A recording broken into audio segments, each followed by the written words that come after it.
Good afternoon to those of you who are joining us live, and hello to those who will be watching at other times in the future. Let me welcome you to this webinar series titled Reproductive and Economic Justice in a Post-Roe Landscape, Changing the Conversation in Christian Communities. This is the third of 5 webinars, which all take place in the same time slot, which is Mondays at 4 p.m. and 5 p.m. Eastern. Let me remind everyone that today is also Indigenous Peoples Day, which is cause for celebration, but also for remembrance, repentance, and hopefully for ever-deepening solidarity.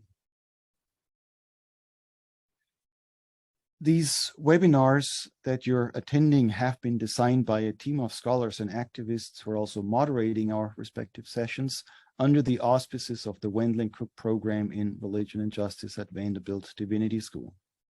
The Wendland-Cook program is committed to advancing matters of economic and ecological justice, always with a concern for the intersections of oppressions, including racism and patriarchy. We're investigating how religion can become part of the solution rather than remain part of the problem. And we believe that those who are most affected by the pressures of our age are not just victims. They're also agents of mutual liberation, and they model new forms of solidarity. Other partners and sponsors for this webinar series include In Our Own Voice, National Black Women's Reproductive Justice Agenda, the Central Labor Council of Nashville and Middle Tennessee, Union Theological Seminary in New York City, Drew Theological School at Drew University, and the Carpenter Program in Religion, Gender, and Sexuality at Vanderbilt Divinity School. There will also be an upcoming blog series accompanying these webinars, which you can find on the Wendland-Cook website at www.religionandjustice.org. A quick word to the attendees. If you're joining us today, feel free to check in with everybody via the chat. Let us know where you're from if you like to share that information. My name is Henkel-Rieger, and I'm the director of the Wendland-Cook program in Religion and Justice at Vanderbilt, and also a professor here at the Divinity School and the Graduate Department of Religion. It's my honor to moderate today's session. The title of this webinar today is Building Solidarity Between Economic Justice and Reproductive Justice. The theme of solidarity reminds us that reproductive justice affects us more widely and deeply than is commonly realized. It is not just a matter of individual rights, as it impacts families and entire communities. More specifically, the lack of reproductive justice is experienced most severely by those communities that are also experiencing the lack of economic justice. These observations point to common interests and therefore to more robust foundations for solidarity that are often overlooked. As the connections between the lack of reproductive justice and economic justice are clarified today, the potential of building power along these lines comes into view. Those most affected are not just victims, but they also have power, based on the dominant system's need for productive and reproductive labor, which includes the gestational labor of women. This panel will deepen the discussion and present examples of emerging forms of what some of us have called deep solidarity. Now, before we jump into the conversation, let me explain 2 options for your participation in the live session. Throughout the session, you can post questions using Zoom's Q&A box. In that box, you can also upvote a question by clicking the thumbs up icon. We're aiming to have the last 20 minutes available for responding to questions. We won't be able to respond to all of them, unfortunately, but we'll make sure that we answer at least those that are most upvoted and therefore most dear to our audience. You can also post comments using the chat function of Zoom, but please be aware that the panelists may not be responding to the discussion there. Now, let me introduce the panelists with whom we are privileged to think today in alphabetical order, and let me ask them to join us here on the screen. The first is Elizabeth Fries, who is the Associate Director of the Religion and Repro Learning Center of the Religious Coalition for Reproductive Choice, RCPC. Elizabeth is also an adjunct professor of religion and society at Drew Theological School. It's great to have you with us, Elizabeth, today. Next is Gabriella Lisi, who is the Communications Director of the Wendling Cook Program in Religion and Justice at Vanderbilt. Gabby is with us today. She's also suffering from a cold, struggling with a cold, and so if she goes off screen temporarily, that is why, but she's going to be with us, and it's great to have you with us also, Gabby. Thanks for joining us. And last but not least, we have Tracy West, who is the James W. Purcell Professor of Christian Ethics and African American Studies at the Drew Theological School. Thanks for joining us today, Tracy. So there are three topics I want us to address in the next couple of minutes, hour, perhaps. The first one here is going back to this insight that we're looking for relations between reproductive and economic justice. As I said earlier, reproductive justice, and we're just beginning to understand this really, is not merely a matter of individual rights. And it affects, of course, not only women, even though women are especially affected. Unfortunately, many people are not aware, though, that there's a broader horizon for reproductive justice because it affects us all. It affects the communities and many more and diverse individuals than we commonly realize. So here's the first round of questions, and let me put this first to Tracy and then move around the panel. So first question is, what is the meaning of this term reproductive justice? And also, can you help us to understand the broader horizon of this term and how it might be linked to the notion of economic justice? Thank you so much. It is my distinct pleasure and privilege to have an opportunity to be here among colleagues, some of whom I can't see, who are gathered in this room and on the other side of Facebook, etc. So I want to start by emphasizing that what we're talking about when we think about how communities can empower rather than play an abusive role when we in creating reproductive justice. I want to stress that what we're talking about is something very, very intimate. We're talking about our intimate lives. I just want to stress we're talking about our bodily experiences. We're talking about gynecological cramping. We're talking about menstrual bleeding. We're talking about gynecological and obstetrics emergencies, sitting up in the stirrups and being subject to whatever the medical professionals and the broader community through the laws that the medical professionals are obeying and the kind of economic consequences that are going to result have to do with our actual bodily intimate lives. We're talking about sex.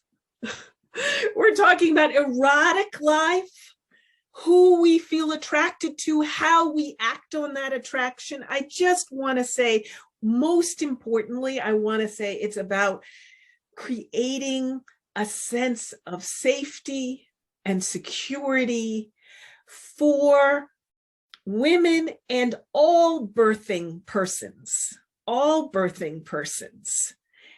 and their families.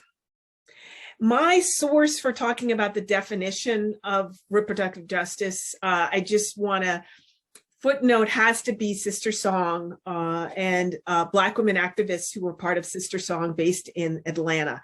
And I just want to pick up one piece of this definition and stress the ways in which it has to do with the right to have children. The right to have children, to have the space to consider having children. And I just want to stress especially the ways in which that right and that aim of reproductive justice truly is one that has to do with the history of sterilization, especially sterilization of, for example, Black women historically in the United States, whether it's through medical experimentation, gynecological experiments of enslaved Black women, straight through to what Fannie Lou Hamer used to refer to as the Mississippi appendectomy, how often Black women went for some kind of gynecological surgery or some kind of emergency and ended up being sterilized, the ways in which indigenous Native American women were targeted for sterilization, and wholesale collusion of the government working together with healthcare providers, working together with laws, working together with cultural racist stigmatization that enabled this kind of sterilization. And most recently, brown migrant Latina women and birthing persons in ICE detention centers being sterilized. So the right, somehow reproductive justice has to include the right to have children and consider having children, and freedom from that kind of violation and coercion and collusion between the government, healthcare providers, and also the culture that gives permission and sanctions that kind of reproductive injustice. Thank you. These are really crucial reminders at the beginning of this webinar of the broad implications in communities, especially the ones that have sometimes been invisibilized and marginalized. Elizabeth, let me put the same question to you. What is your definition of reproductive justice, and how is it connected to questions of economic justice as well? Well, I definitely would refer to the same source in terms of Sister Song and the way that those women originally articulated it, and the quick definition is the right to have children, the right to not have children, the right to parent the children that people bring into the world in safe, healthy, sustainable communities, and also the right to bodily autonomy. And that's all grounded in a human rights framework. But I think that I love the way that Dr. West just kind of, framed it, because I do think that that we really have to grapple with this not marginal at all, this very central racial dimension in terms of solidarity, because often in this struggle for reproductive liberation, most broadly, some people who have access to lots of things and definitely have the choice to have children will emphasize the ability to not have children. And so that kind of goes more along the lines of the bodily autonomy piece with birth control and abortion rights. But, in addition to the right not to be violated and sterilized, and that really goes back to multiple points in history, but Black women under slavery were essentially constructed as, they weren't constructed as mothers. They were constructed as, laborers who happened to, also be used for their reproductive labor. But the cultural construction was not as mother. And then the white, middle class women were the ones who were constructed as mothers. And so that's a big piece of it too, is getting past those deep, ugly, old stereotypical, categories that we put people in sometimes. And I think that transfers to low-income women as well, who they're not allowed to be mothers. Well, in addition to being free from sterilization, it's important to have the resources to have children. So, that gets into this issue of economic justice, particularly around wages, around healthcare, access around, the types, not just wages, but the types of work, and the way that work is structured for people, particularly often mothers and women who, are put into certain kind of labor categories, and they don't have much control over, how they work, when they work, and then how that impacts raising children. So there are a lot of different dimensions there where the two are connected, and certainly having access to a full range of reproductive health care, would enable someone to pursue their economic path in a more empowered way. And conversely, if you don't have access to all of those things at any given point, then we know studies have shown that you are more likely to become poor if you weren't already. And that then transfers to the next generation often. So there are so many multiple places where this is a two-way street between reproductive and economic justice. Thank you so much. And this is why we're doing these webinars, to broaden the horizon of what we're dealing with in this post-Roe versus Wade landscape, understanding that reproductive justice really affects almost everything, if not everything, every dimension of life. And of course, to remember, as both of you were already saying, that we're dealing with a long history here. So this is not a new conversation. The reproductive justice movement itself goes back at least a quarter of a century. And we had Tony Bond on one of our first webinars, one of the mothers of the reproductive justice movement, very much tied with the agency and activism of African-American women. Gabby, last but not least, how can you help us understand reproductive justice and its relationship to economic justice? Thank you. Yeah, I just want to echo Tracy and Elizabeth's definitions of reproductive justice, primarily being the right to have a child, the right to choose not to have a child, and the right to parent a child or multiple children in safe and healthy environments. I think for me, a critical element to this is the last tenet, which is the safe and healthy environment. Our environments are distinctly and purposefully intertwined in the state of our economic system, which is capitalism. Capitalism does not guarantee a safe and healthy environment for the majority of us, the 99%. It just doesn't.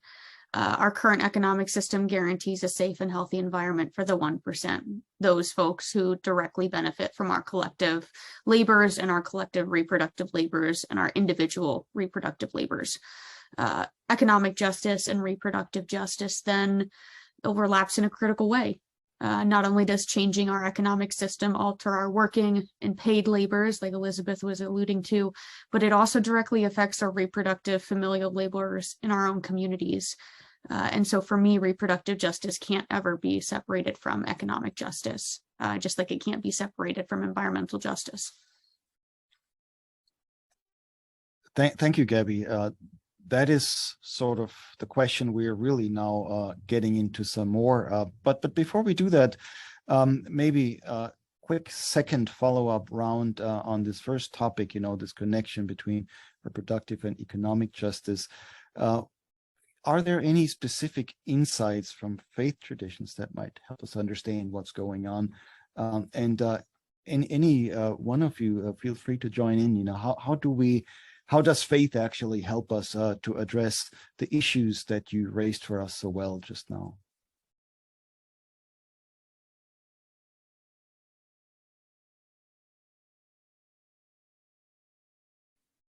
Well, I'll start briefly with what should be, in my opinion, it should be kind of a no-brainer that in the Christian tradition, that the way that liberation theology, is grounded in Exodus and the idea of liberation from oppression, from labor, oppression in general,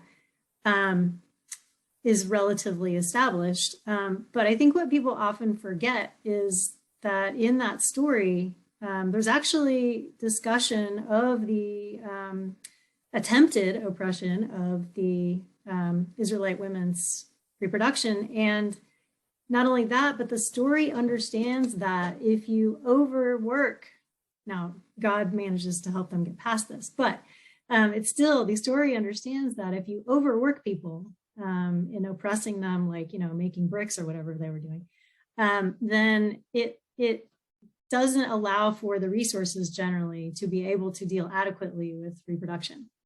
And so that was one of the things Pharaoh was trying to do, is divert the reproductive energy into productive. And so right there, you see that the tradition has some understanding that these things go together. And of course, part of the problem, not for Jewish people, because they don't have this problem. They don't interpret things this way. But for Christians, we have this big problem separating reproductive labor and particularly our understandings of life and all of that from other justice and labor issues. And so that to me is one of the big growing edges here, is really being able to understand how those things really do go together. And I've spent a lot of time looking at that, which I can talk about more later, but that would be kind of my first thought, is there are resources there, but you have to really do some work to develop them. And maybe if you turn it around, you could even say, without developing them, you're missing something essential about the faith. So in a way, yes, thank you. Mm-hmm. Helps us do this work. And Mm-hmm. I think these are amazing resources, but also I think reminding people of faith that your faith might actually not be complete, and maybe not just not be complete, but maybe distorted if you're not dealing with these issues. So there's something we can learn as people of faith, I believe.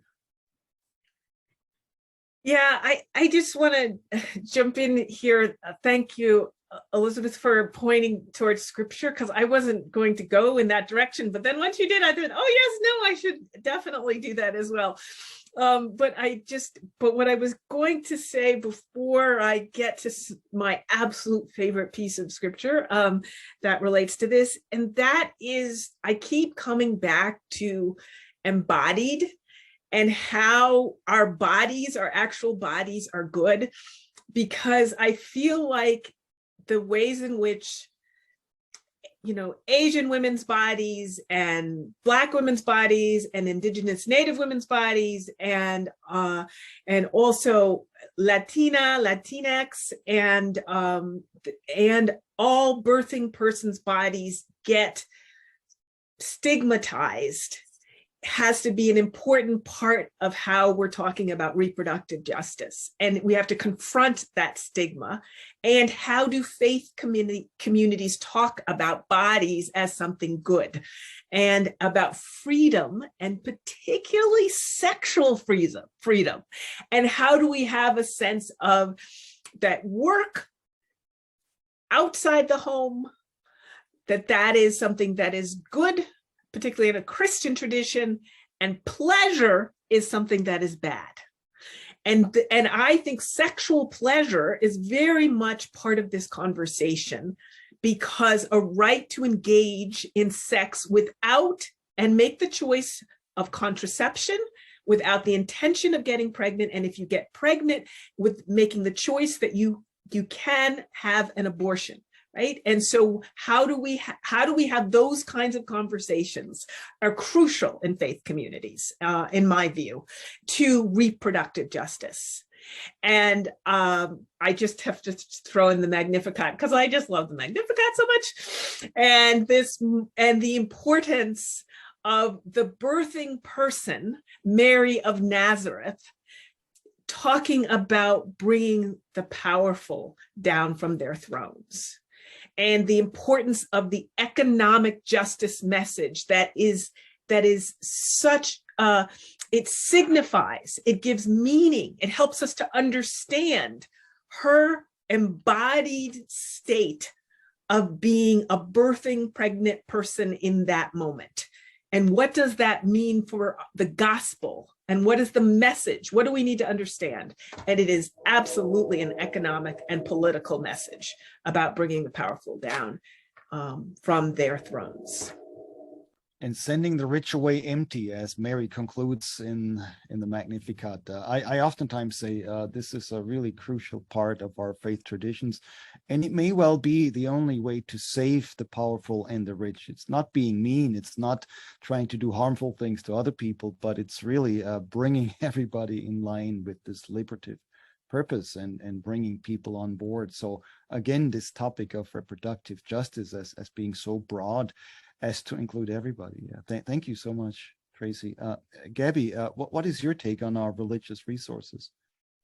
Thank you. Yeah, so I come from the Roman Catholic faith tradition, which of course comes with its many pros and also many cons. However, outside of Mass and the Ignatian practice of the Examen and other Catholic traditions, I tend to look towards encyclicals for guidance when it comes to this. During the pandemic, Pope Francis wrote and released the encyclical Fratelli Tutti, which was and still is a text that I lean on heavily to understand the chaos of the world today. The entire encyclical is based upon the story of Cain and Abel, Am I my brother's keeper, and the parable of the Good Samaritan. All this background about this encyclical to say that the Pope makes some pretty insightful commentary on the state of our society today, and I'd like to read a passage in response to this question. Pope Francis writes, "Today, people's only desire is to avoid problems of others. It does not matter that through their fault another person could suffer or die. All these are signs of an approach to life that is spreading in various and subtle ways. What is more, caught up as we are with our own needs, the sight of a person suffering disturbs us. It makes us uneasy, since we have no time to waste on other people's problems. These are symptoms of an unhealthy society, a society that seeks prosperity but turns its back on the suffering it created," unquote. So if we are our brother's keeper, as the Christian tradition says we are, then we must care for them and their rights, for their autonomy to be exacted in the manner that they would prefer, both individually and communally on an economic and reproductive scale. One of the most fundamental teachings in the Catholic tradition is the primacy of conscience. This doctrine states that Catholics must use their reason to discern ethically complex situations, and that our individual consciences should be the final arbiter in all of our individual moral decision-making. The Catechism of the Catholic Church states that we have the right to act in conscience and in freedom to make moral decisions, and that no one should be forced to act contrary to their conscience. Wow, yeah. Important resources here from the tradition, from various denominations, the Bible. And if you will, the Pope in Fratelli Tutti is really talking about what we're talking about today, namely solidarity. This is the broader question of how are we all in this together. I really appreciate a term that Tracy introduced earlier in the conversation when she talked about all birthing persons. I think that's a crucial term here because, again, it broadens our perspective on who is affected here. Primarily affected, of course, are all birthing persons. From a theologian's perspective, I would say that includes the divine, which could also be considered as birthing persons in so many ways, and of course could also be affected then in ways that we've never thought about. Our second topic, let's move on to another theme that's sort of closely related to the first one. And this is the question of how reproductive justice in the broader sense affects the communities, the families, including the faith communities. So we've been talking about the experiences that are guiding us here of birthing persons, especially the ones that are not at the center of the attention oftentimes. Now we're talking about how reproductive justice in the broader sense affects families and communities. So there are two related questions here. One is, what are families and communities losing when reproductive justice is missing? And of course, the other question is, what are families and communities gaining when reproductive justice is established? Elizabeth, let me start with you, and then we'll go on to Gabby and then Tracy last for this question. Yes. So I would add a dimension of those questions to and say who is gaining when there is a lack of reproductive justice. Because to me, to really understand this well, how these things all go together, it's important to look at it in the big macro sociological context, because what we're seeing right now in terms of this just like sometimes just mind-blowing attack on reproductive freedom and justice isn't the way that it was, at all historical periods, so you have to say, okay, why is it so intense right now? What's going on? And we've been doing some work at RCRC looking at the parallels between now and a couple of other historical periods that I think are really important to point out. So one of them is post-Civil War in the US. And then another one is really, really early days, almost like pre-capitalist days in Europe. And during both of those times, you saw this intense ratcheting up of reproductive control. And in both cases, generally looking at it to be trying to increase babies born. But at the same time, having these, as we discussed, some of these differences as well along racial lines. But think about the fact that, post-Civil War, all of a sudden, there are all these people who are not tied to a certain kind of labor free the way they were before. So there is a certain degree of empowerment there in the labor pool, so to speak.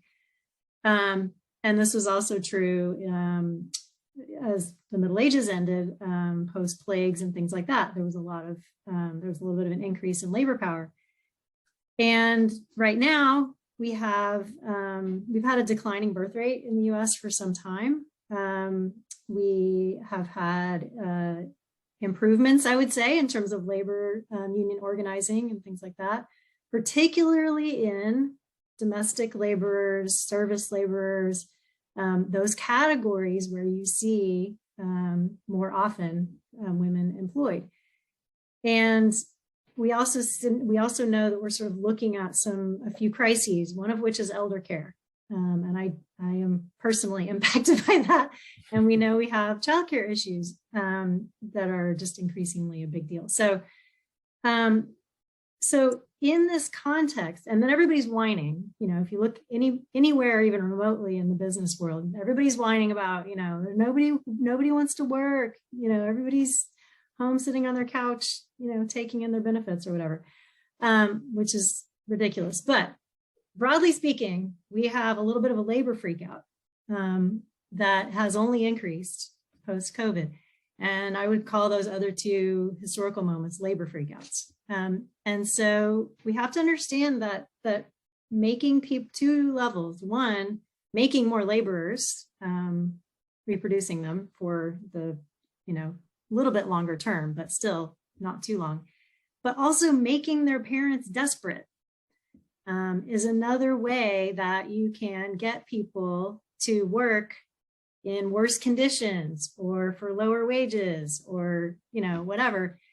And if you can have people in these desperate situations, they're not as politically powerful. They, are not as able to organize for changes. So understanding that context, there is profit to be made, a lot, from keeping people desperate and having more people when there are labor shortages who are available in these labor pools.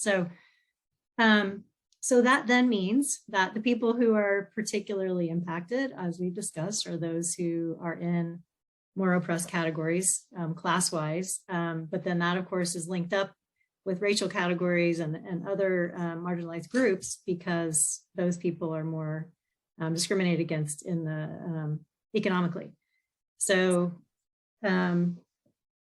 understanding that the reproductive healthcare issue is absolutely an anti-capitalist issue. It's not just economic justice, in other words, which is, as Gabby was saying, it's bigger than that. It's whole systems that are being challenged when we really take this seriously and integrate it with other things. Yeah, thank you so much. This whole question, right? Who is actually gaining from this is usually not addressed in this debate. Economists often say we're not in a zero-sum game, meaning everybody gains and so on. But it's not quite true, right? There is some zero-sum gaming here where some people are actually benefiting.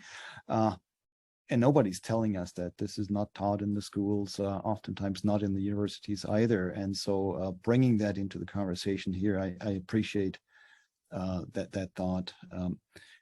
Tracy, what are your thoughts on what communities and faith communities can lose and what they can benefit when reproductive justice is established or not established? I'm happy to go, but I think it's Gabby's turn. Oh, I'm sorry. Yes, I announced that jump wrong. in. So let's go to Gabby first and then to Tracy. So my fault. Yes. No worries. So what are they losing? Obviously, they're losing their own autonomy, right? Our right to choose anything to do with our bodies, with our minds, with our souls, with our spirits. But we're also losing, from a Christian perspective, our God-given right to act on our own conscience, to be able to discern and enact, materially on what we have discerned. And if you can't make a choice individually, how can you make a choice collectively in the community or a family? How can your choice be heard if you aren't even given the right to govern your own body? We're watching workplaces come together to unionize, as Elizabeth was alluding to, voicing and enacting their worker autonomy to combat oppressive and exploitative practices by their bosses. And so if reproductive justice is missing, our right to choose how and if we utilize our reproductive labor is being systemically denied for the benefit of the economic system that we're living under. So items that are increasingly becoming a luxury in our society is time. And I don't just mean time to take care of our families, but time to relax, to recharge, to process the system that we're living under, which is taxing us both materially and spiritually every single day. Protected income that is steady for ourselves and for our families is becoming a luxury, right? So as Elizabeth was talking about, it's an economic choice to have a child. And so if there's a single mother out there who is, now forced because of abortion laws in our country to give birth to another child and has to keep it, she's likely going to need to pick up a second or a third job. Which, is a whole other conversation economically as to why that's ridiculous in the first place, why a system that we live under even allows for that to be a need. But it's rendering us desperate for money. And who do we get money from? The 1%, right? We're getting money from our bosses, but they determine how much we get. So we're losing autonomy. We're losing economic rights and privileges that should be afforded to all. And what do we gain when it's established? Obviously, we're gaining everything that's the inverse of what I just said, right? We're going to gain reproductive justice. We're going to gain the ability to have a voice that is heard and valued in our workplace and in our communities. And that can give us time to actually begin to reconstruct a different system to live under. All of this is working to keep us low, to keep us down, to keep us tired. And it's hard work to do what we're doing. But I am hopeful that we can see the inverse of what we're seeing now one day. And I think that everyone in this room, and I imagine most of the viewers here today, are also all a part of that work that we're trying so hard to fight for. I really appreciate you talking about us in the plural here. This affects us, this affects the communities. And if you then talk about conscience and autonomy as you do, this is really the conscience of the community and the autonomy of the community also, because too oftentimes people want to push this off on individuals, say, well, it's your personal thing, but it is you in the community as a member, and it is the community then in some ways, backing it up, relating to it. And that's really, I think, part of what we can contribute here in our conversation. So thank you for that, Gabby. Tracy, let me turn the question to you, and then we'll move on to the next topic. Yeah, I just want to emphasize one aspect. So this is a very particular aspect, but it is something that I care a lot about, and that's gender violence. And so I want to emphasize the ways in which the government, through these laws, through these post-Dobbs laws, through Dobbs, and through all the state laws that are being passed, and also the uncertainty about what kind of law is going to be passed, because there are some places where states are not sure, people are not sure, the government then becomes an instrument of trauma and terrorizing, particularly of those who are living with abusers or whose partner is an abusive partner. And there's this, home is already a place of fear and anxiety. So often when we think about domestic violence, we think about the ways in which actual physical hitting occurs. And so much of domestic violence is about being tormented emotionally and spiritually, the ways in which faith traditions are used, and the ways in which an abuser uses your body and takes away your ability to have control over when you have sex and whether or not you use contraception. I know folks who work in domestic violence shelters. I was listening to one actually who I admire a lot just talk recently. I was listening to her on this kind of a webinar, talk about how abusers regularly count the pads and tampons to regulate and monitor the menstrual cycles.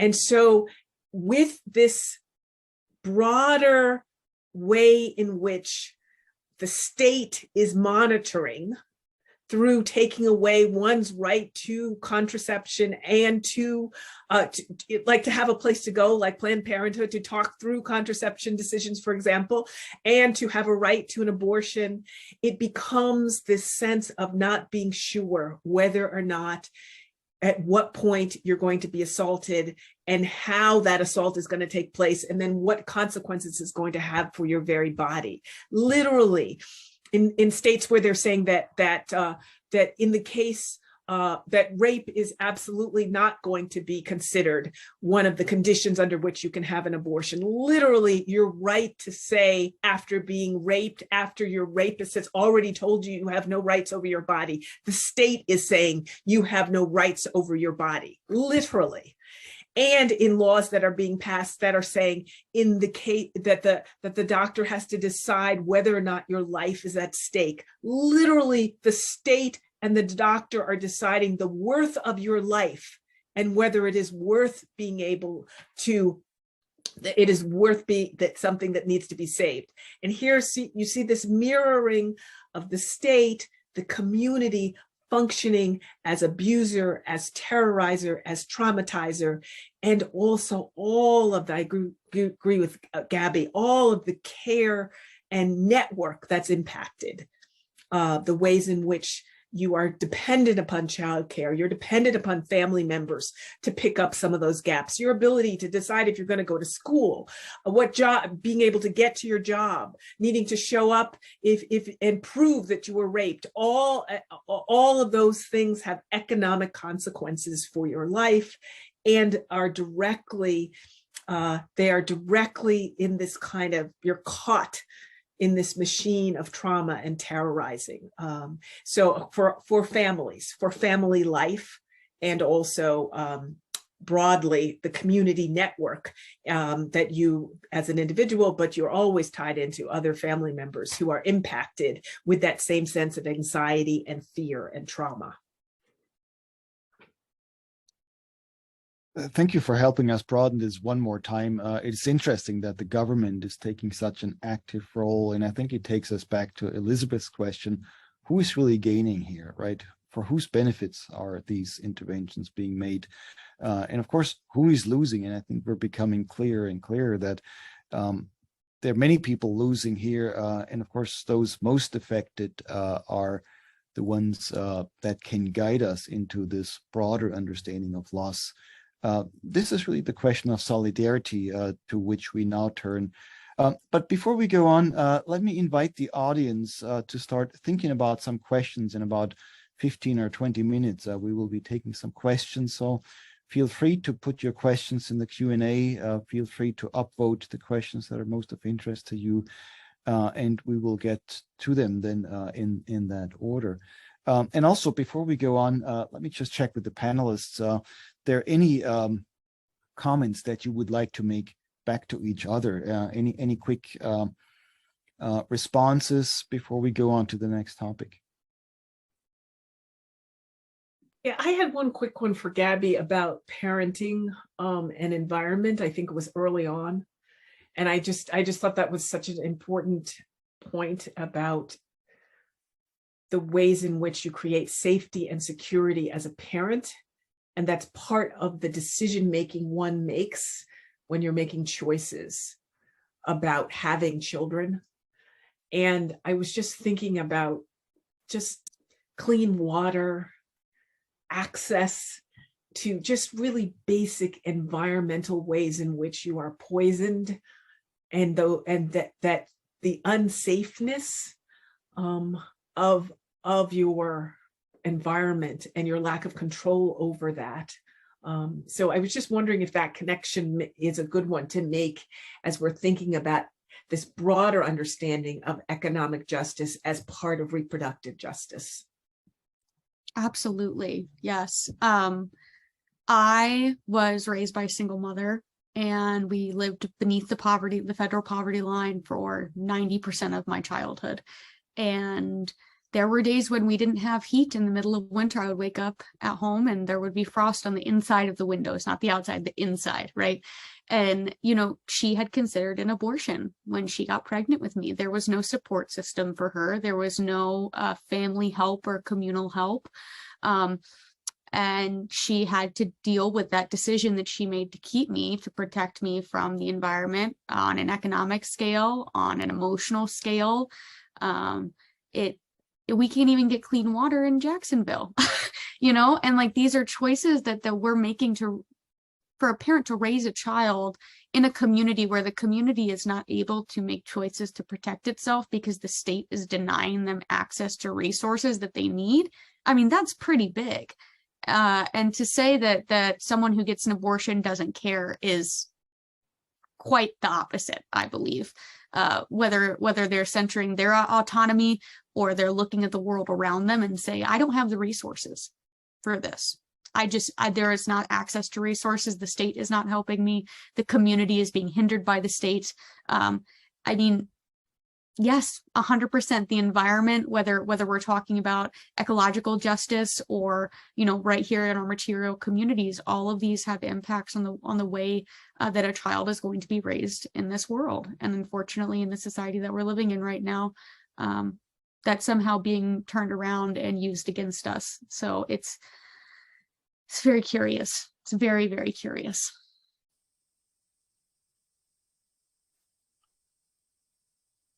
Thank you for that testimony there, Gabby. I think it's those kinds of experiences that we have to share with each other, and I think it's those kinds of experiences that ultimately are at the foundation of the solidarity that we're looking for. Let's move on to this topic of solidarity, sort of as concluding our conversation as panelists before we go on to the questions. There's a sort of certain misunderstanding, I would say, when people think solidarity is all about, you know, a moral choice. You have to put yourself in solidarity.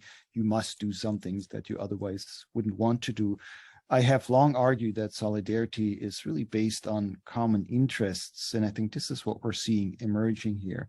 So if reproductive justice and economic justice belong together, there might be some common interests that we can be pursuing here in such a way that we're talking about the interests of the many rather than the interests of the few, or talk about the interests of the 99% here, a term that was brought up earlier. So if you look at the solidarity of the many who are affected here by this lack of reproductive and of economic justice, how do we make it happen? How do we keep building what's already there? At the Wendland-Cook program, we oftentimes think about how various forms of power are related to each other. Political power, of course, is what is needed to address the current political situation. We've already talked about the government. We talk about the laws. This is built on political power. But there's also economic power that we're oftentimes not realizing is related and perhaps the foundation of political power. So the lack of reproductive and economic justice reminds us of this lack of economic power, political power, but there is also religious power. So that's sort of the third point of solidarity here. How does it all come together? So here's the question, and let me start this question with Gabby first, then Elizabeth and Tracy at the end. So what is it that might be needed? You know, what might such political, economic, and religious solidarities that are emerging here look like? Can you give us some examples? What is already happening? What do you see? What do you think still needs to happen? And what are the roles? Maybe this is sort of a second question. So what's going on? How is economic and religious and political solidarity happening? And then what are the roles of those most affected by the lack of reproductive and economic justice in building these solidarities? Absolutely. Thank you for these great questions. So I think one thing that we noticed throughout the pandemic is the fragility of the systems that we live under. Not everything can be solved by market freedom. And recovering a really sound political life that's not subject to the dictates of finance means that we must place human dignity at the center of everything that we're doing and build the alternative structures that we need. And I say that in present tense because there's organizations that are already doing this. Some of the organizations that are coming to mind are Catholics for Choice, the Abortion Fund for Ohio, and I spent some time in Buffalo, New York throughout the pandemic, and they started community fridges based on mutual aid, and then that eventually spread to community closets, where there is no need to prove that you are below a certain level of income to have access to those things. You don't need proof. You can just go and take what you need, and go back or give what you have to give, whatever it is. There's no bureaucracy involved with addressing the needs of the community, and the community began taking care of itself despite the state not being there to support them. And so I think in these organizations, the goal is to center the voices of those most affected to be their own agent of change in their own communities, to increase the awareness and pursuit of their material change that is necessary for them. And that's from liberation theology, right? Like the most oppressed of these populations must provide their solutions and should be given the foundation to actualize the solutions that they need for their own communities. To have people swoop in and say, "Oh, we've got it. Let me take care of you. I'll fix this," it's continuing the oppression. The lack of voice is the problem, and the lack of ability to materially change their conditions is the problem. And we have the ability to provide those foundations, whether that's financially or communally, to protect people and to protect ourselves and our own communities and our families from the harm that is impacting them today. I think in regards to faith communities becoming a part of what's sort of emerging here, what's happening, I think they really need to step forward and get connected with these movements. These movements are not new. They've been around for decades, and I think they really need to bring in that pastoral care element, because there's been a lot of harm from the church. I say that both from the Catholic Church and from the Protestant traditions as well. Shaming, guilt tripping. A lot of people have left the church for numerous amounts of reasons, including the fact that they've had an abortion or even considered an abortion. And I think that there are people that are already in these organizations that could benefit from seeing pastoral care offered and given. And I think our pastoral leaders need to take a moment and learn from what these movements have already been doing. But we definitely need to be a part of it. We have to be a part of it if we want to build communities based on mutual aid that the church, originally did. Thank you, Gabby. I mean, this mutual aid here is really tied to the question of agency, as you pointed out, right? So this is not simply helping, but this is really, looking back to the agency of those most affected and then building solidarity around it, right? This is where the communities come in. This is where perhaps the communities take their marching orders from those people they should have listened in the first place, but try to rule in, rein in, as it were. So Elizabeth, this question of political, economic, and religious solidarities as they're emerging in relation to economic and reproductive justice, what are some of the examples that you would bring up, and how are those most affected playing a role here? What difference are they making? Well, I've been, in part, because he is also a Drew grad, Reverend Dr. William Barber and the Poor People's Campaign they've been doing a lot in terms of building particularly political power around challenging all kinds of, these intersecting dimensions of things. However, it appeared that up until this summer, they had probably strategically avoided reproductive issues because, trying to gather people around these other issues, sometimes you're going to run into the problem of abortion morality. And so if you're not going to really address that, then maybe you just kind of leave it aside. But the truth is that I believe it's 70% of people who are poor are women and children, and single mothers are the most at risk of being poor.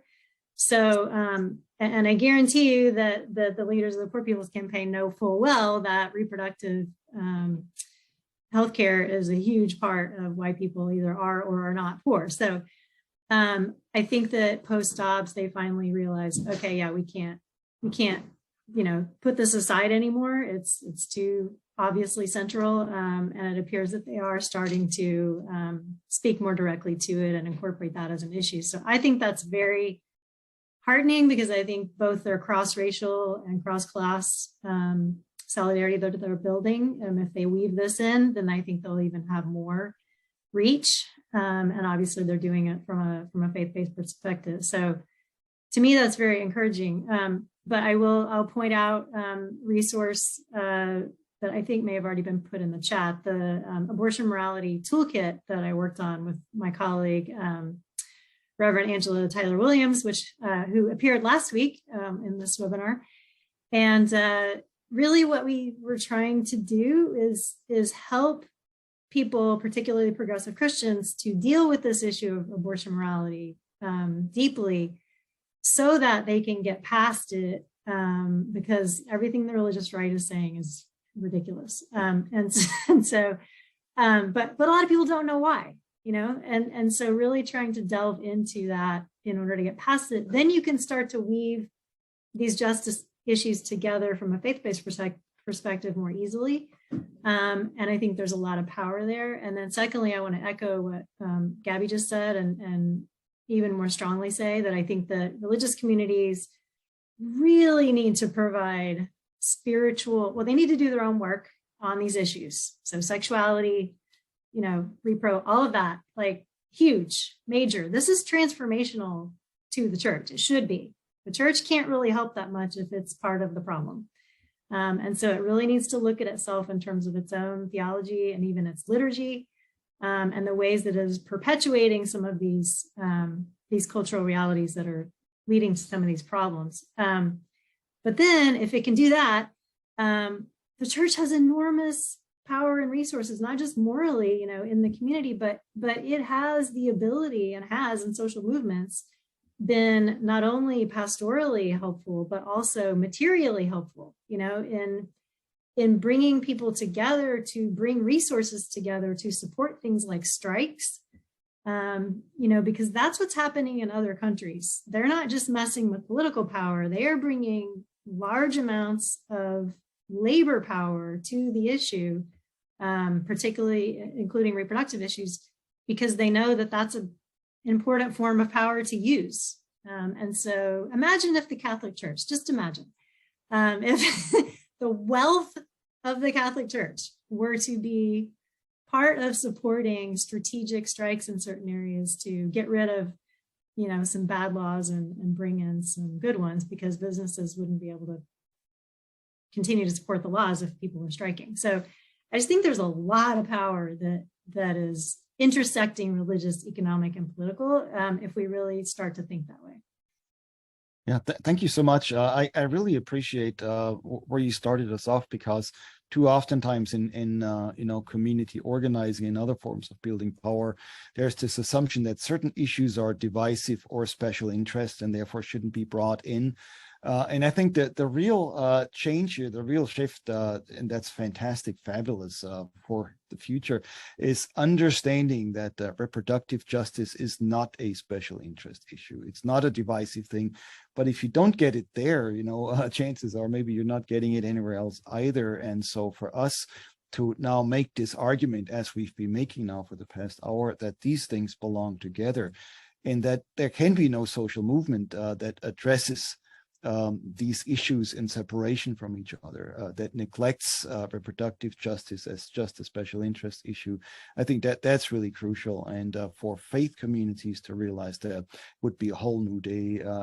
But I think it might be around the corner. So the hope is that if the Barber campaign and the Poor People's Movement get on board, they can get it. If the Wendling Cook program can get it, our focus is on economic and ecological justice. We're learning here. If any of the other programs can get it, that may be a new future. So thank you for that.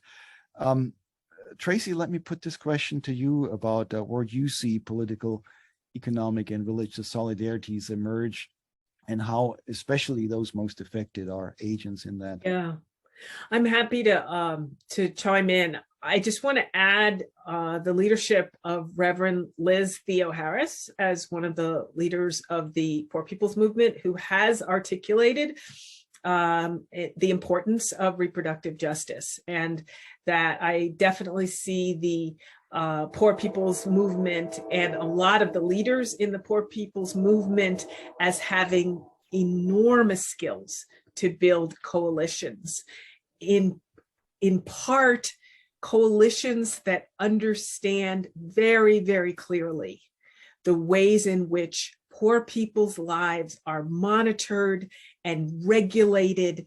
And one of the challenges of creating, in my view, of creating coalition, it's between those who have access to healthcare and who can go see a gynecologist and go see an obstetrician, who can get on a plane and fly somewhere else and get an abortion, and who are saying, wow, suddenly Dobbs is saying that the government is going to have control over our lives.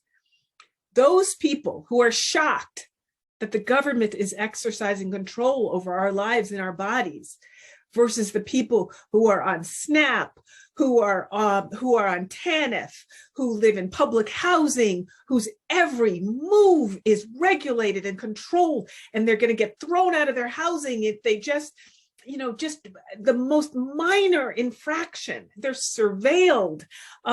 It's just the ways in which the state surveils poor people and monitors your life. The baby formula crisis was a perfect instance, and how SNAP there's only one kind of formula that you were allowed to purchase.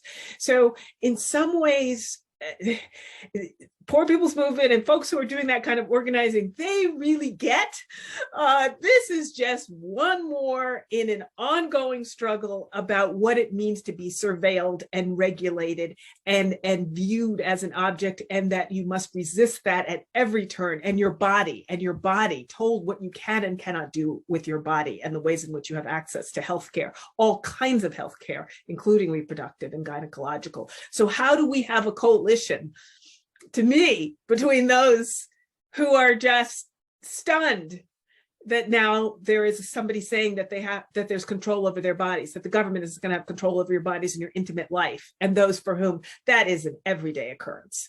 To me, that's the challenge. That's one of the biggest challenges. Another piece I've just got to throw in here, and that's the importance to have some transnational solidarities. The ways in which folks coming up from the migrant crisis, that is occurring right now and the ways in which, again, I'm saying women and birthing persons. The reason I'm saying birthing persons is because we are gendered in many different ways. And no matter how we are gendered, we can give birth. And so I want to recognize those who identify as women, but those who have a range of ways in which they're gendered and give birth. So that's why I'm trying to use that language to be inclusive of all the folks for whom who are most directly impacted. But I want to say the abuse, the sterilization abuse, the rape of bodies, and the ways in which people are getting pregnant in their long trek up. I mean, this is like a crucial issue that we've got to figure out transnational, not just in terms of migratory peoples, but also some of the successes that have occurred for reproductive rights in other nations. South Africa has one of the most inclusive constitutions on issues of reproductive rights, for example. There are many other examples. And then finally, I just got to get in a piece of my tradition is Christianity and theology, and especially theology related to how are we preaching and teaching who God is. Is God an abusive, controlling being who forces you to submit to God's will? Who creates you to be naturally, to have a quote unquote natural calling that's related to gender, whether as impregnator or as a birthing person, right? How do we understand in a really basic way? So I'm criticizing the abusers in people's intimate life, the state as an abuser, but also if you go to your faith community as a place for healing and affirmation of your freedom, and you are introduced over and over and over to such an abusive, controlling God, in many ways that undermines your ability to exercise, to break out of, to be in solidarity in the kinds of liberative ways we're talking that have to do with economic as well as reproductive justice, as well as racial justice. Thank you so much. You got the amen in the chat there, Tracy, and let me add mine too. So this is the question that we're dealing with, right? This broader intersectionality, solidarity, and really an appeal to faith communities that we have a role to play here, and to realize maybe the question of the future of faith depends on it also. I'm always adding this as a theologian because I think a lot of the crises we face as faith communities at this point have to do with the fact that we're not connected. I mean, we're not there where it really counts. And so I really want to thank all three of us for connecting us again, for reminding us what's at stake, and for really looking at this broader solidarity that is emerging.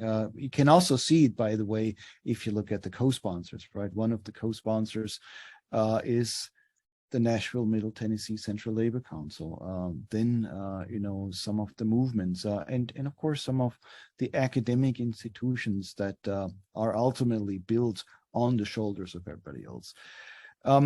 So this is our time for moving on into the questions. We have two. Feel free, audience, if you have any other questions, to post them, to upvote them.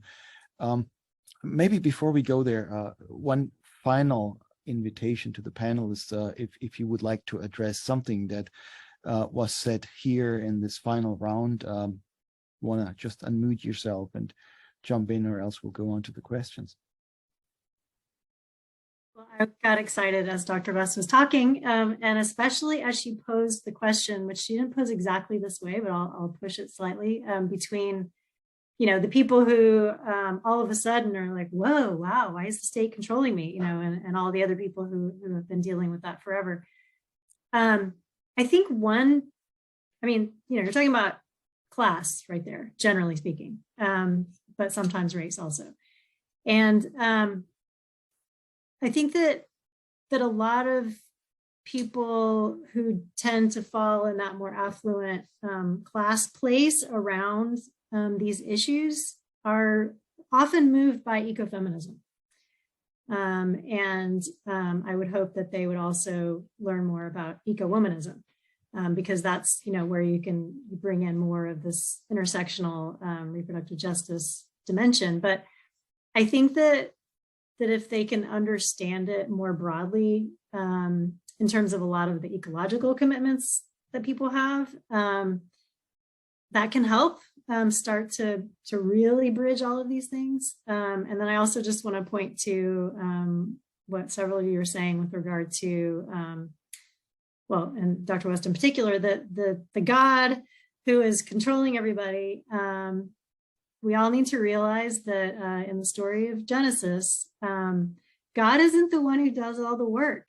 The earth and the seas and Eve and all of those people are the ones who do the material work. So God, we shouldn't let ourselves get away with the theology that there aren't other beings that have a lot of power, and maybe even consider, whether we're doing the right thing in terms of where divinity lies and all of that. So I think it's a huge, huge theological challenge. And I'm not a theologian, so I'll leave that to those who are, but I study the impacts, and I think that's a big place of intervention.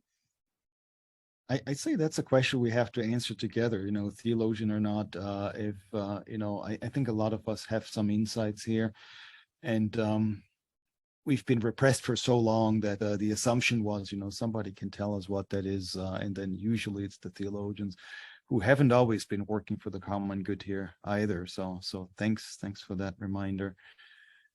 So we have some questions here, and I'll move on to this. There's one about how solidarity is based on mutual or converging interests. And the question is, this is Jeremy Posadas asking, what are some ways we can articulate the reproductive justice movement's interest in promoting all workers' rights to form a union, and conversely, the labor movement's interest in promoting reproductive justice rights for all people? So, what's the interest of the reproductive justice movement in labor? What's labor's interest in reproductive justice? Can you give us some pointers there, some examples perhaps?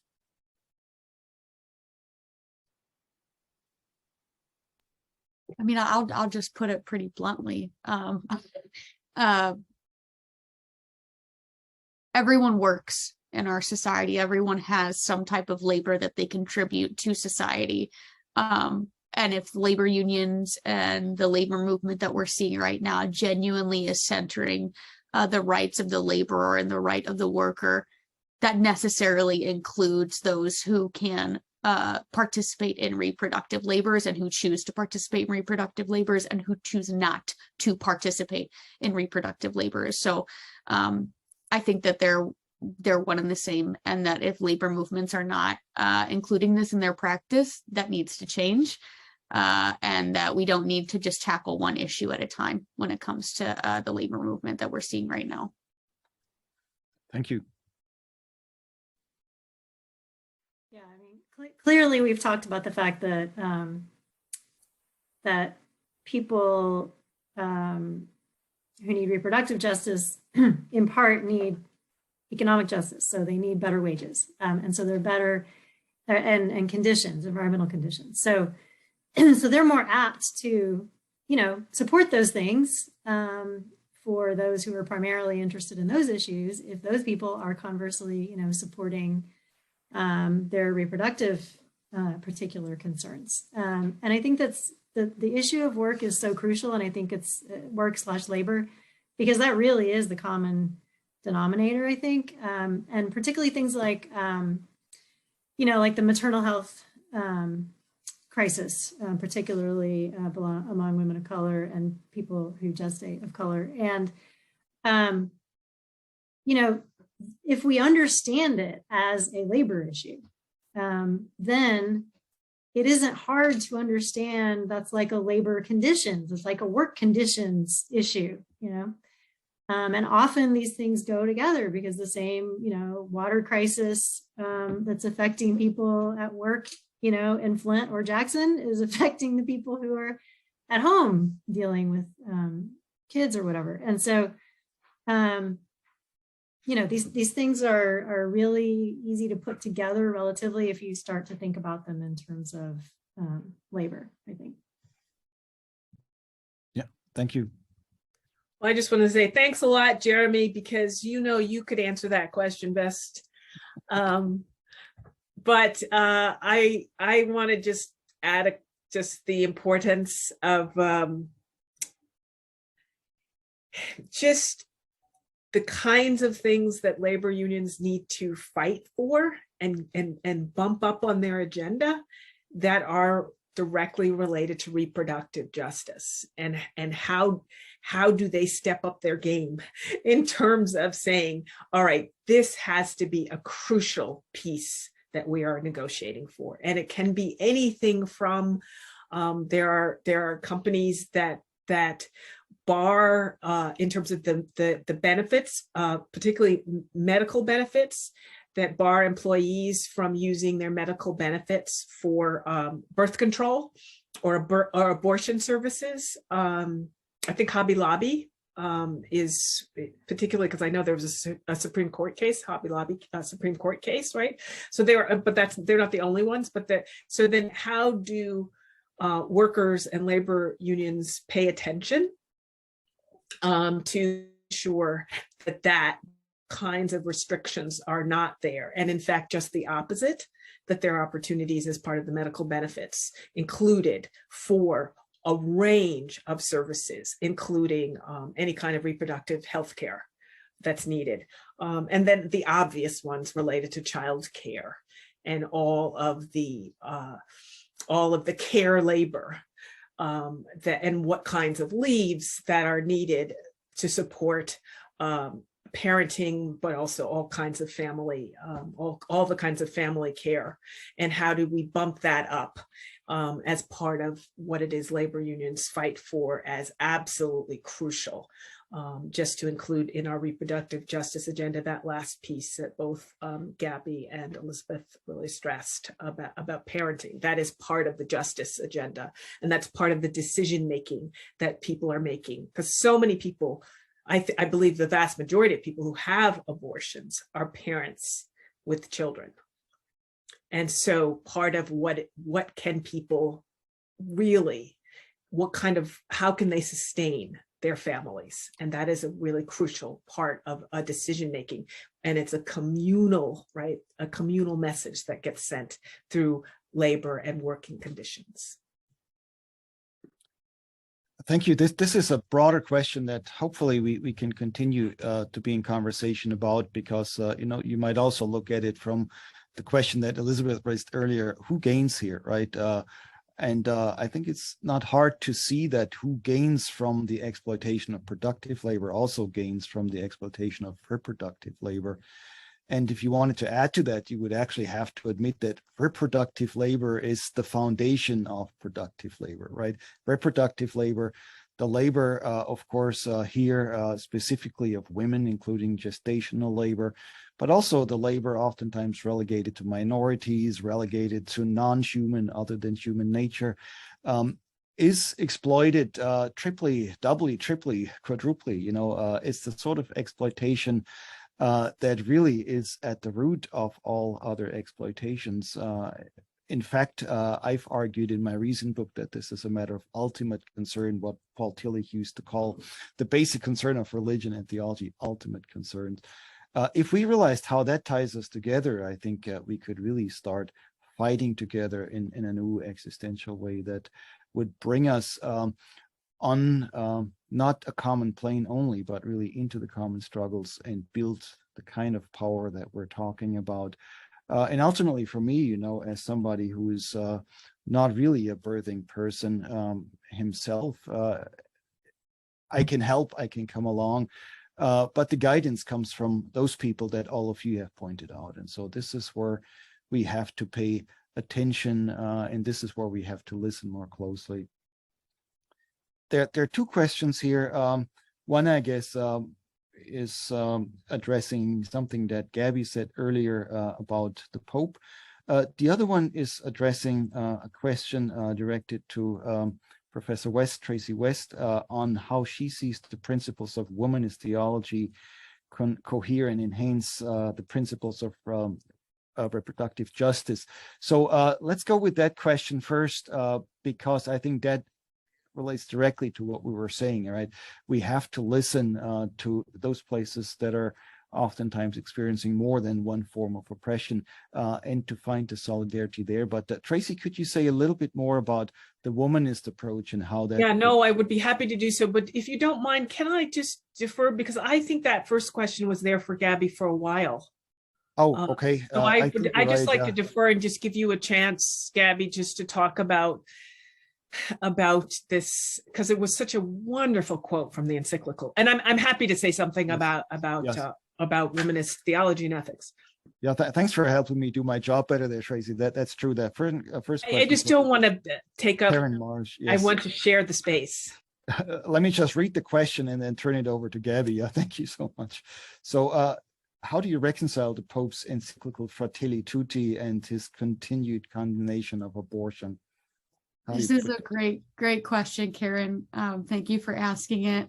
I would also add another question, which is how do I reconcile the Pope's continued condemnation of queer people? As a Catholic woman person who is happily married to another woman identifying person who was denied the right to get married in the church that we both grew up in. 56% of Catholics believe abortion should be legal in all or most cases. And I think the statistic is 68% believe that Roe v. Wade should not have been overturned. I think what we're seeing, especially in regards to membership with the Catholic Church in particular, is a steep decline. I know that Protestant faith traditions are also experiencing that as well. But I think particularly in the church, more and more the Vatican is not actually representing the believers who are sitting in the pews, who have lived these lives, who have had abortions, who have made the choice to not have an abortion, who have made the choice to raise a living being in a society where they're subjected to immense amounts of oppression and exploitation. And so to kind of wiggle out of your question, I'm just going to fight the Pope on that one because I do believe that the church's teachings, and if we go to the Catholic social teaching, align with everything that every person has said here today. And so I would just point the Pope toward Catholic social teaching. I think that, thank you so much, Gabby. That was such an enlightening answer. I always learn from everything that the panelists are saying. So this is really great. And what might be added is sort of, as Americans, we're always so proud of our political democracy. We're always a little hesitant when it comes to economic democracy. Most people don't realize that there could actually be a democracy too when you're at work. You know, that's not excluded from our American principles. But the third one here, religious democracy, I think is also something that we have to wrestle with. And I'm not saying that there should not be a role like the Pope, or I'm a Methodist bishop, but the question is, how does that fit together with basic democratic principles that you also see in our religious traditions? So thanks for pointing out where some of our work still has to be done. And I think this is the excitement here, that wherever we turn, there's some real work that can be done and that can be accomplished. So anybody else wanted to comment on that question too, before we go on to the womanist question?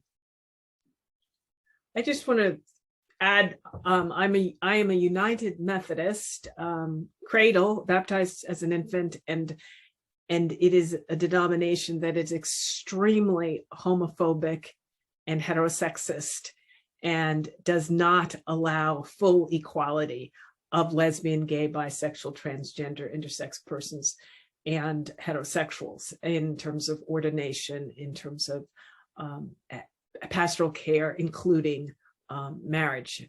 And so in some ways, one of the reasons why I keep stressing sexual ethics as an important crucial piece, because I don't know how you talk about reproductive justice. Frankly, I don't know how you talk about economic justice without talking about sexual ethics.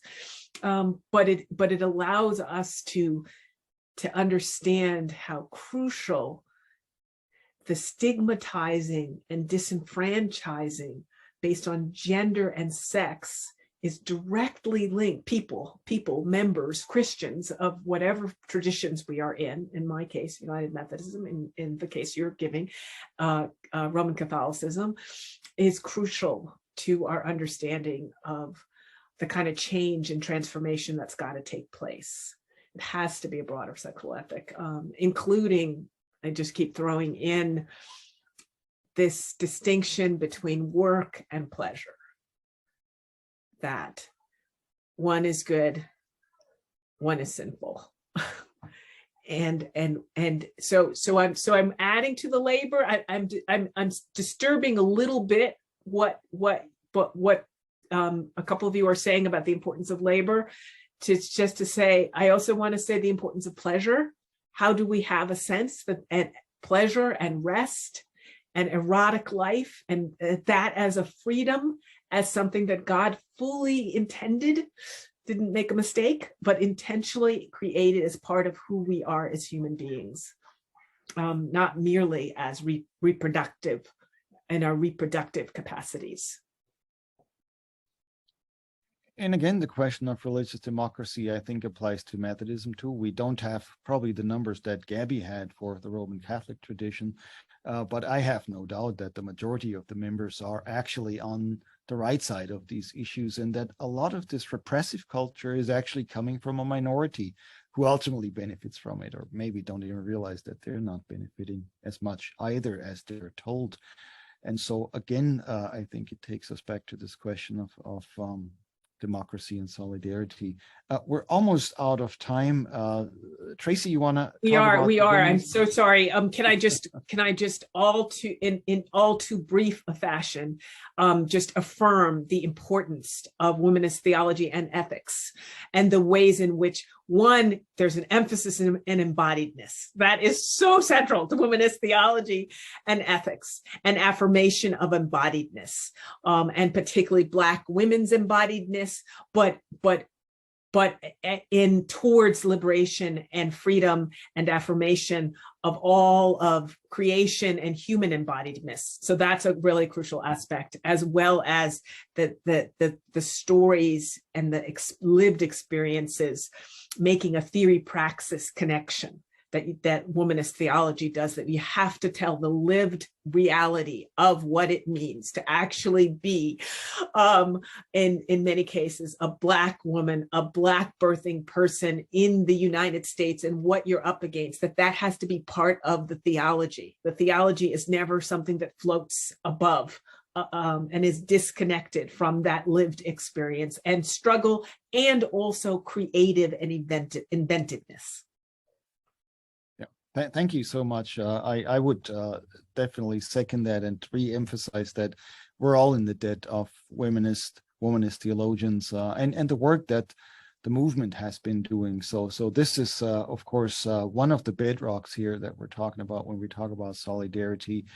And this is historic. I mean, this has been going on for decades, and of course, really all the way to the beginning of the various forms of oppression. We were supposed to do a quick lightning round. There's not time for it now. The idea was for each of the panelists to give the name of one organization that's doing some really exciting work. Maybe I can invite you to put this in the chat as I'm sort of saying the last concluding words here, and then we're out of time. So this is indeed the end of our time, and I would like to inform and of course affirm everybody here in the audience that there's much work to be done, but that we can do it together. We have 2 more webinars coming up, the next one on Monday, October 17th, same time, topic being reproductive and care labor, essential for all to live. This will be moderated by Jeremy Posadas. We would also like to invite you to join the work of your communities that's already happening, to continue your engagements and really to build that solidarity locally in matters of religion and justice. Check out the websites of our partner organizations, as well as the Wendling Cook Program's website at religionandjustice.org, where in the future you'll find one blog series that accompanies these webinars. And eventually you'll also find the recordings for all of the webinars. Also like to invite you to sign up for our email list and join us on Facebook, like us on Facebook. Let me thank again at the end of this session for, let me give thanks to our three panelists, Dr. Tracy West, Dr. Elizabeth Fries, and Gabby Lissy for your invaluable insights. I've learned a great deal. I know our audience has too. We now see all the thanks coming in the chat as well. So thank you so much. Thanks to all listening. Spread the word. There will be a recording up shortly. And there should be some other social media opportunities to promote this work. In solidarity, as they say in various movements. Go with God and go, or without God, however it works for you. But stay in solidarity. Let's work together. Thank you so much, everyone.